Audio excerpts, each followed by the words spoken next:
oh nggak bisa seperti itu, hukum itu nggak boleh tebang pilih gitu loh. Kalau memang mau fight ya fight, tempur semuanya gitu. Jangan nanti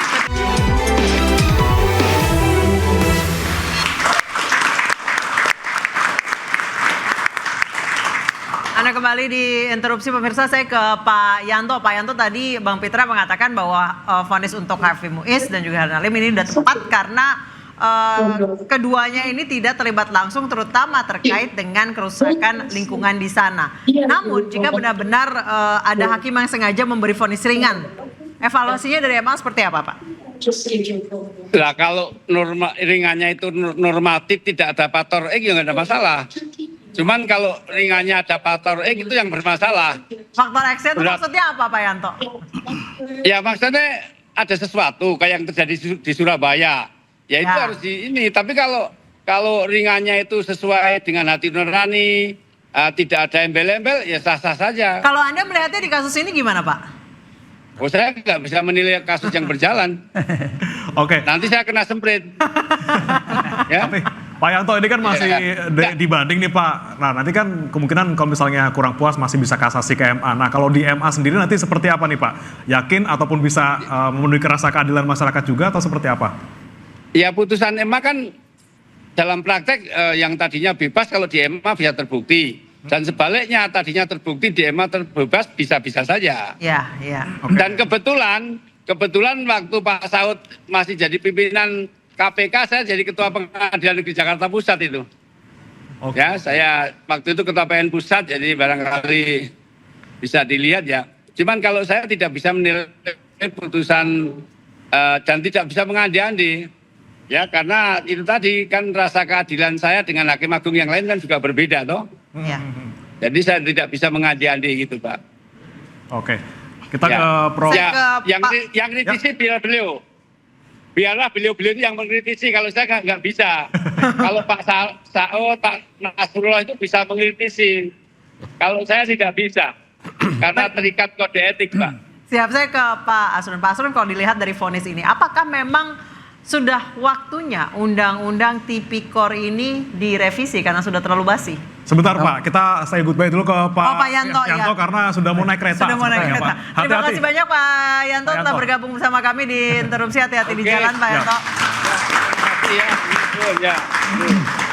Silakan Prof. Kira ya, kalau kita lihat kasusnya, jadi kita harus melihat peran dan kemudian efek kerugian ditimbulkan dari peran itu, ya kan?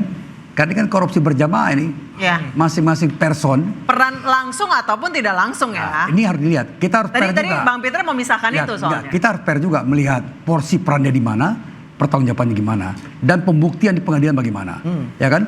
Itu baru nilai secara fair.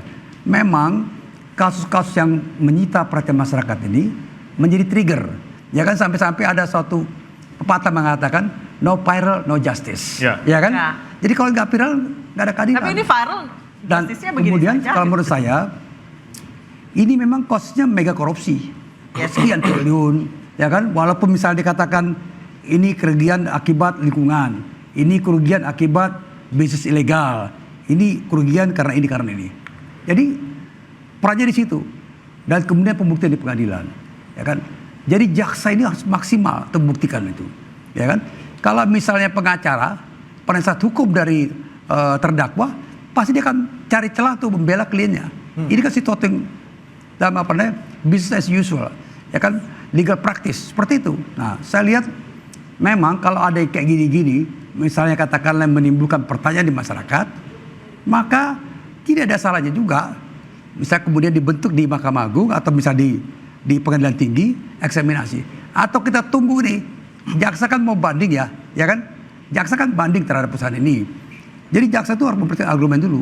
Karena jaksa ini mewakili negara. Mewakili kepentingan negara, kemudian dia berhak menuntut yang lebih tinggi. Kalau kita lihat tuntutan jaksa 12 tahun, saya kira itu make sense ya. Ya kan melihat ini. Tapi sekali lagi, peran Harvey ini di mana? Peran yang lain di mana? Peran Lim, Nona Lim di mana? Jadi kalau menurut saya, peran dan tanggung jawab itu harus adil ya, baru kita. Ya. Kalau soal perasaan keadilan masyarakat, itu suatu pernyataan umum. Ya. Kita sulit mengukur.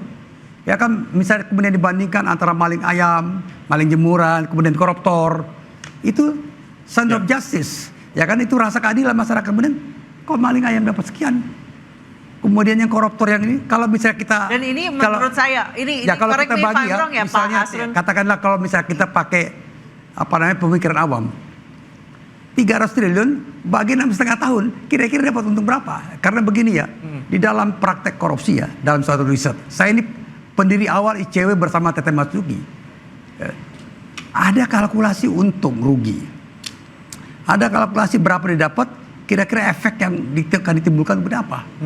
Ini sudah kalkulasi perhitungan.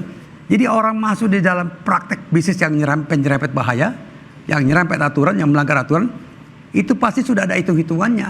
Nah, Karena itu kalau ya saya lihat, kalau Pak Prabowo marah, udah 50 tahun aja. Memang Pak Prabowo ini mewakili perasaan keadilan masyarakat, sense of justice. Jadi dia tidak bicara dalam rangka legalitas. Oke. Kalau dia bicara legalitas, dia tanya dong Menteri Andi Aktas tuh, ini korupsi maksimal berapa ya? Kan nggak begitu. Jadi dia, saya lihat ya Pak Prabowo ini semangatnya luar biasa, ya kan? Kalau kita ikutin kata Pak Prabowo 50 tahun berarti harus ganti undang-undang. Enggak dong. Jadi kita kalau misalnya Pak Prabowo ini kan dia bicara dalam rangka semangat berat korupsi. Itu. Retorika Jadi saja, bukan legolim. Retorika Pak Prabowo ini sebagai mewakili sebuah semangat. Bukan aturan tuh Pak Prabowo tuh. Kalau bicara aturan Andi Aktas saya bicara, ya kan? Atau Komisi 3 Habib Rohman yang bicara. Ini yang bicara Pak Prabowo sebagai mewakili masyarakat. Udah 50 tahun aja. Ada juga misalnya dulu ya dalam kasus misalnya Akhil Mukhtar MK, ya kan? Sampai ada yang internal MK, orang terkait MK mengatakan hukum mati aja, ya kan? Jadi semacam suatu peran meluap ini karena kemarahan. Ya, Kita juga, Anissa, ya, saya kira kita juga harus mengedukasi masyarakat, melihat kita ini, mengedukasi masyarakat, mengedukasi masyarakat secara rasional. Di mana perannya? Nah, tapi saya cenderung untuk mengatakan ini semacam social control.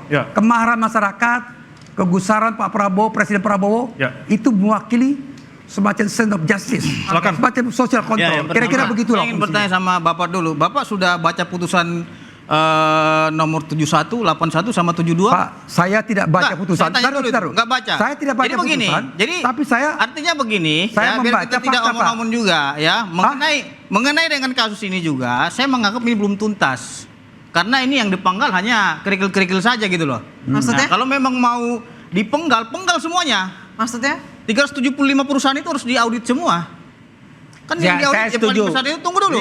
Yang diaudit kan cuma PT RBT, PT Timah, ada Tapi nanti jadi nggak fokus dong. ada CPCP. Nggak satu-satu dulu. Jadi 375 ini tuntaskan dong. Satu-satu dulu biar fokus nggak hakimnya. Oh, nggak bisa seperti itu. Hukum itu nggak boleh tebang pilih gitu loh. Kalau memang mau fight ya fight, tempur semuanya gitu. Jangan nanti PTRP karena memang dia ada ketersinggungan sehingga kita caplok dia, nggak bisa seperti itu. Saya sangat pendapat bahwa itu harus dituntaskan makanya saya semua. bilang, Tapi tidak berarti kalau 375 tidak perusahaan dituntaskan yang bekerja sama dengan hukuman PT jadi Timah ringan, itu nggak benar. dari 2015 sampai 2020 harus tuntas. Gitu. Jadi kalau berbicara Harvey Muiz, mohon maaf Pak ya, saya sudah baca pertimbangan hakim dalam mengambil keputusan terhadap Harvey Muiz. Ya, hakim menganggap keterlibatan Harvey Muiz ini tidak memiliki peranan yang lebih besar. Makanya saya setuju dengan Bapak, peranan masing-masing harus dibedakan. Nah, seperti Suparta itu Pak didenda Pak 4,5 triliun Pak. Membayar uang pengganti kerugian. Penjara 8 tahun. Nah, ada lagi Suwito Gunawan 8 tahun. Uang pengganti kerugian 2,2 triliun. Robert Indarto 1,9 triliun. Jadi di sini banyak Pak yang bayar triliunan juga. Kita hanya melihat 6,5 tahun tapi 210 miliar. Tidak. Terdakwa dalam kasus ini juga banyak. Tapi kita mengharapkan dari audit BPKP tersebut jangan sepotong-sepotong mengauditnya. 375 perusahaan yang bekerja sama dengan PT Timah Tbk harus diusut tuntas. Karena apa? Audit BPKP ini kan mengaudit dengan 3 komponen tadi yang saya bilang tadi, ya, dari 2015 sampai 2022. Nah, dari 2015 kan sudah ada jumlah keseluruhan yang bekerja sama dengan PT Timah sebanyak 375 tadi. Hakim berpendapat terkait dengan kerusakan